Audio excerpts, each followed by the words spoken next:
पाकिस्तान को ऐसे मैच में जीत मिली जहां पर शायद पाकिस्तानी सपोर्टर्स को भी नहीं लग रहा था कि वो जीतेंगे।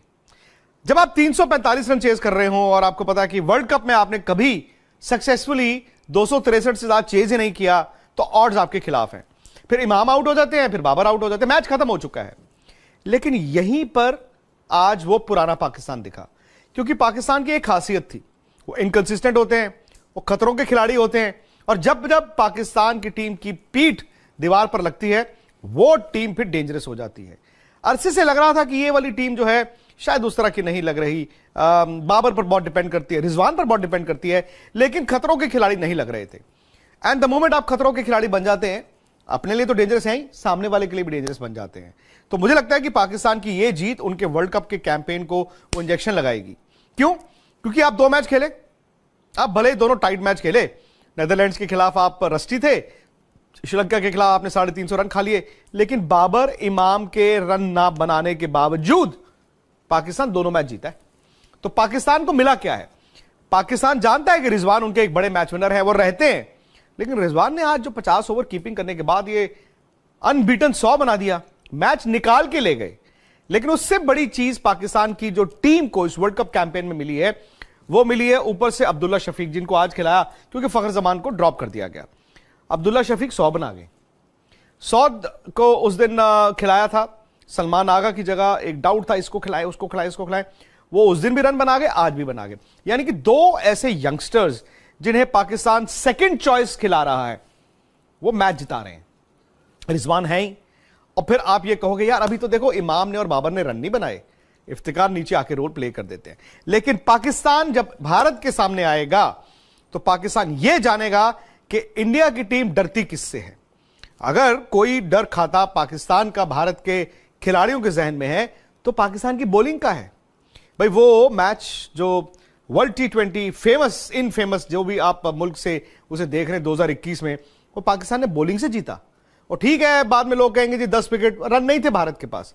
सो द पॉइंट इज क्या पाकिस्तान की bowling is ready for that challenge.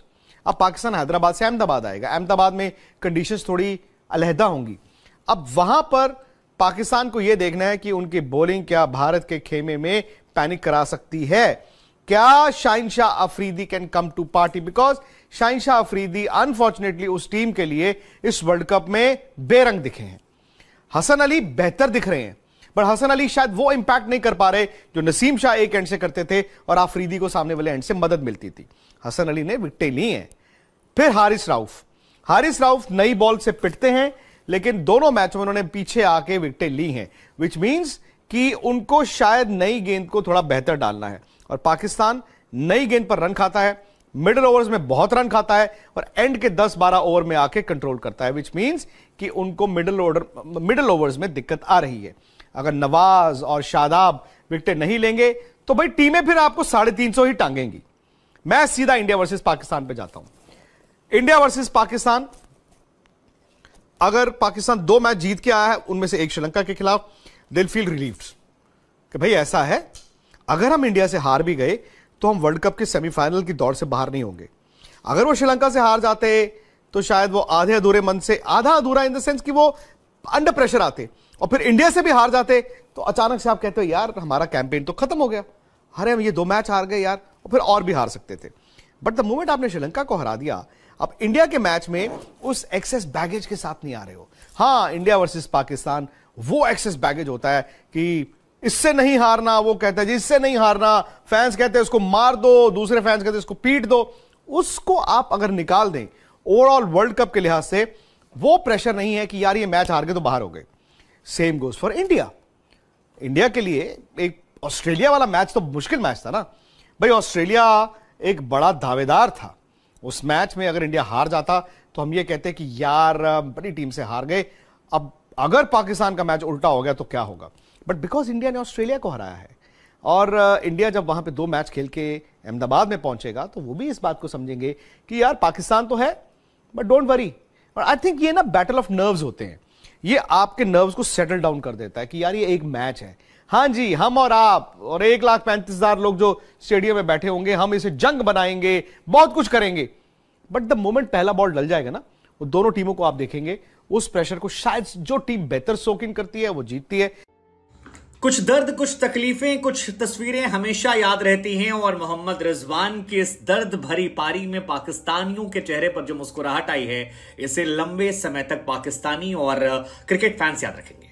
कमाल की पारी, एक ऐसी पारी जिसे आप भूल नहीं सकते, क्योंकि 50 ओवर कीपिंग करने के बाद मोहम्मद रिजवान आते हैं। उस वक्त आते हैं जब श्रीलंका ने एक पहाड़ जैसा स्कोर खड़ा कर दिया था 344 का, जिसे पाना कभी भी ओडीआई वर्ल्ड कप के 48 साल के इतिहास में हुआ नहीं था, क्योंकि इतना बड़ा रन चेस कभी किसी ने देखा नहीं था। लेकिन मोहम्मद रिजवान और अब्दुल्ला शफीक के इरादे कुछ अलग थे। ये वैसी ही पारी थी जैसे केएल राहुल और विराट कोहली ने ऑस्ट्रेलिया के सामने खेली थी, क्योंकि आज भी फकर जमान की गैर मौजूदगी में इमामुल हक और world number 1 Babar Azam pavilion जा चुके थे। प्रेशर 7वें आसमान पर था, श्रीलंका के पास गेंदबाजों की बौछार थी, लेकिन उसके बाद मोहम्मद रिजवान ने आज इतिहास रच दिया। वैसे इस मैच में इतिहास रचा जाना था, इतिहास चाहे श्रीलंका की पाकिस्तान के खिलाफ वर्ल्ड कप में पहली जीत का, या फिर 344 के बाद पाकिस्तान का वर्ल्ड कप के 48 साल के इतिहास में सबसे बड़े चेस का, क्योंकि इससे बड़ा चेस अब तक हुआ नहीं है। ये 345 जो है, ये वर्ल्ड कप के 48 साल के इतिहास में टॉप चेस है। इससे पहले 328, 322 और 319 था, और आज इस रिकॉर्ड को लंगड़ाते हुए मोहम्मद रिजवान ने मतलब कमाल की तस्वीरें निकल कर आई थी। रिजवान को चोट लग रही थी, रिजवान उछल रहे थे, रिजवान गिर रहे थे, रिजवान खड़े हो रहे थे, लेकिन रिजवान रुक नहीं रहे थे। उनका बल्ला जो है जबरदस्त तरीके से बल्लेबाजी कर रहा था और पाकिस्तान की उम्मीदों को मानो अपने लंगड़ाते हुए घुटनों के साथ वो कैद करके आगे बढ़ रहे थे। इस मैच ने भारत के खिलाफ होने वाले मैच को लेकर एक्साइटमेंट बढ़ा दी है, क्योंकि भारत के खिलाफ मैच में एक्साइटमेंट खत्म हो गई थी। हम ये मान रहे थे कि यार इंडिया जिस लेवल पे डोमिनेट कर रही है, पाकिस्तान जिस लेवल पे स्ट्रगल कर रही है, बहुत मुश्किल है कि दोनों टीमों के बीच में मुकाबला होगा और अहमदाबाद के पिच पर इंडिया एक तरफा मुकाबले में पाकिस्तान को हरा देगी। लेकिन पाकिस्तान ने कहा वही जो हमने आपसे पहले कहा था कि जहां पर आप पाकिस्तान से उम्मीद करना छोड़ते हैं, वहीं पर वो आपको शॉक करते हैं, और आज उन्होंने शॉक किया। इस शॉक के पीछे की दो लोगों की कहानी है, अब्दुल्ला शफीक और Mohammad Rizwan. The fighter, the crisis man, he is Mohammad Rizwan. हालांकि इसमें एक घटना और भी हुई है जो थोड़ा सा सवालिया निशान पैदा करने वाली है, क्योंकि कमेंटेटर साइमन ने आज ऑन एयर कह दिया कि मोहम्मद रिजवान को फिल्मों में ले लीजिए। दरअसल रिजवान जो है एक शॉट मार रहे थे, शॉट गया, रिजवान के गिरने और शॉट के लगने के बीच में तकरीबन 1 सेकंड का गैप था, और उस 1 सेकंड के गैप के बीच में साइमन डल ने कहा टेक हिम इन मूवीज। और ये टेक हिम इन मूवीज जो है, ये काफी ज्यादा चर्चा केंद्र में रहने वाला है, क्योंकि जिस वक्त ये कहा गया उस वक्त पाकिस्तानी एक्स कैप्टन वकार यूनिस भी वहां थे और उनकी भी हंसी सुनाई पड़ रही थी। अब ये इसको लेकर चर्चा आगे आने वाले समय में बहुत ज्यादा होने वाली है, लेकिन ये सच है कि रिजवान ने एक ऐसी पारी खेली है जो बहुत लंबे समय तक याद रहेगी। जो लोग रिजवान का मजाक उड़ा रहे हैं, तमाम लोग सोशल मीडिया पर, और क्योंकि कमेंटेटर बॉक्स से अगर कोई स्टेटमेंट आता है तो उसकी रीच ज्यादा होती है। कई लोगों ने कहा यार लोग टफ चीजों को आसान करते हैं, रिजवान आसान चीजों को टफ करते हैं, उन पर कमेंट कर रहे थे। लेकिन वो लोग ये नहीं देख रहे कि मोहम्मद रिजवान ने पाकिस्तान को एक्चुअली में एक हारा हुआ मैच जिता दिया। आज की जो उनकी पारी 134 रनों की, वो वर्ल्ड कप के इतिहास में one of the best inning में गिनी जाएगी, one of the best inning, और इसको कहने में कोई मुझे अफसोस नहीं है या कोई वो शक्को शुबा नहीं है।